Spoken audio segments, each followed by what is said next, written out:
अस्सलाम वालेकुम। आज जो रेसिपी लेकर मैं हाजिर हुआ हूँ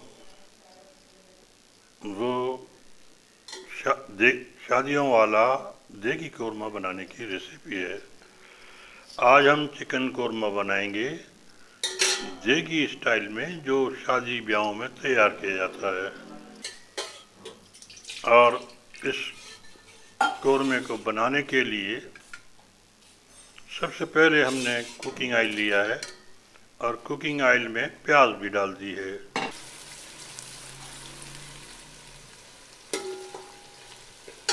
एक पाव कुकिंग ऑयल लिया है और एक पाव ही प्याज का लिया है। 250 ग्राम प्याज, 250 ग्राम ऑयल, यानी कि कुकिंग ऑयल ले लें, घी ले लें। घी में कौरमा ज़्यादा अच्छा बनता है। घी की खुशबू से कौरमा खाने में ज़्यादा बेहतर होता है। और प्याज को फ्राई करें और आखिर में बिल्कुल लो फ्लेम पे से पकाएं ताकि काली ना हो जाए। और बिल्कुल लो फ्लेम, और निकालते वक्त फ्लेम को बंद कर दें, क्योंकि सारा मसाला कौरमे में प्याज के फ्राई करने का होता है।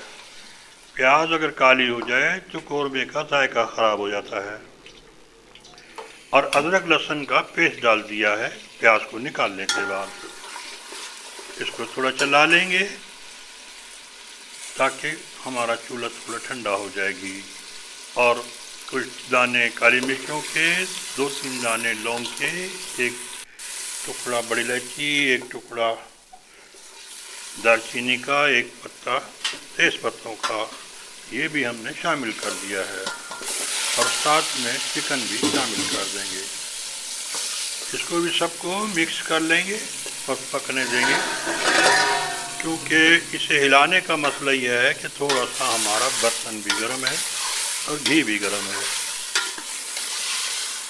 तो इसे थोड़ा सा हिलाएं जुलाएं, थोड़ा सा चिकन भी पानी छोड़ना शुरू करेगी तो ये सेट हो जाएगा। अब इसमें हमने 2 चीज़ें डालनी हैं।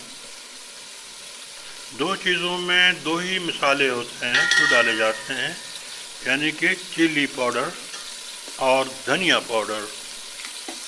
2 चम्मच टीस्पून जो है चिली पाउडर लिया है। 1 से 1.5 स्पून आप चिली कोरिएंडर पाउडर ले लें, यानी कि धनिया पाउडर को भी 1 से 1.5 टीस्पून ले सकते हैं।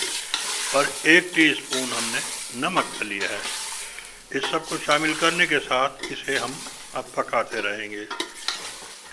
और ये थोड़ा सा चिकन भी हमारा पानी छोड़ेगी, क्योंकि जब भी हम देग में पकाते हैं तो हमें पानी डालने की ज़रूरत पेश नहीं आती है, क्योंकि जैसे ही चिकन गर्म होना शुरू होती है और वो पानी रिलीज़ करना शुरू कर देती है और पकना भी शुरू कर देती है। अब इसे आप 4-5-6 मिनट पकाएंगे तो ये सेट भी हो जाएगी। और थोड़ा सा अदरक लहसुन जो हमने डाला है और मिर्चें वगैरह, ये एडजस्ट हो जाएंगी और इनका अरोमा बाहर आ जाएगा।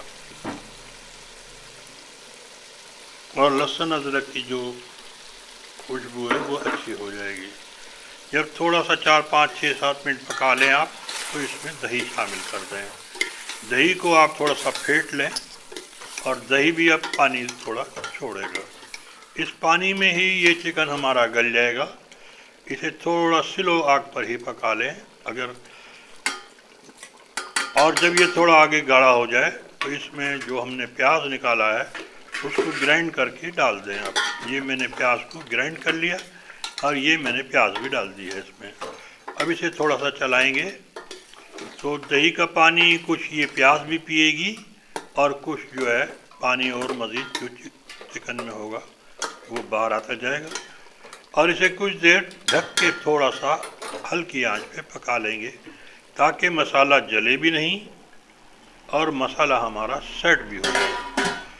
क्योंकि अगर आपने तेज़ आग पे पकाया तो मसाला जल जाएगा, और मसाला जल जाएगा तो भी आपकी खुशबू ख़राब हो जाएगी। ये 5-7 मिनट पकाएंगे तो ये शक्ल आ जाएगी। ये हमारा बिल्कुल तैयार है कौरमा। इसे मैं अब चला के देखूँगा। देखें, बिल्कुल सेट हो गया है, भुनाई हो चुकी है, चिकन भी भुन गई है और सब कुछ भुन गया है, सब कुछ तैयार है। ये हमारा कोरमा इस तरह तैयार हो जाता है और इसमें आप थोड़ा सा हल्का सा पानी लगा दें, यानी कि 1 किलो चिकन के लिए 30 से 40-50 ग्राम पानी डाल दें आप। 50 ग्राम पानी से यह है कि ये हिलना जुलना शुरू हो जाएगी और मसाला इसका खुल जाएगा, क्योंकि अभी सारा मसाला इकट्ठा हो चुका है। और ये हमारी इस तरह तैयार हो जाती है। आप इसके अलावा भी मसाले डालना चाहें तो आप इसमें खसखस डाल सकते हैं पीस कर, और बादाम भी पीस कर डाल दें, या आप साबित बादाम डाल सकते हैं। ये थोड़ा सा हमने पानी डाला, अब ये हमारी सेट हो चुकी है। अब इसमें हम गरम मसाला जो पिसा हुआ डालेंगे, वो गरम मसाला जावित्री, जायफल और काली मिर्चें, बड़ी इलायची, ज़ीरा इस पर मुश्तमिल होता है। और 2 चम्मच हमने केवड़े के डाल दिए हैं। केवड़ा जो है खुशबू पैदा करेगा। 8-10 इलायचियाँ डाल दी हैं हमने, प्रेस करके डालें या कूट कर डाल दें ये। और ये इलायची भी डाल दी। इलायची की खुशबू भी काफ़ी बहुत दूर तक आती है, इसका एरोमा बहुत शानदार होता है कोरमे के लिए। और 1 टीस्पून जो है वो आप इसमें गरम मसाला लगा दें। गरम मसाले में हमने आपने देखा कि डबल ज़ीरा की मकदार थोड़ी ज़्यादा डाली जाती है और काली मिर्चों की वो डबल होती है, बाकी सिंगल। और जावित्री जायफल बहुत ही थोड़ी मकदार में डाली जाती है। आपसे इजाज़त लूँगा, अगली वीडियो में फिर मुलाकात होगी। अल्लाह हाफिज़। बहुत बहुत शुक्रिया।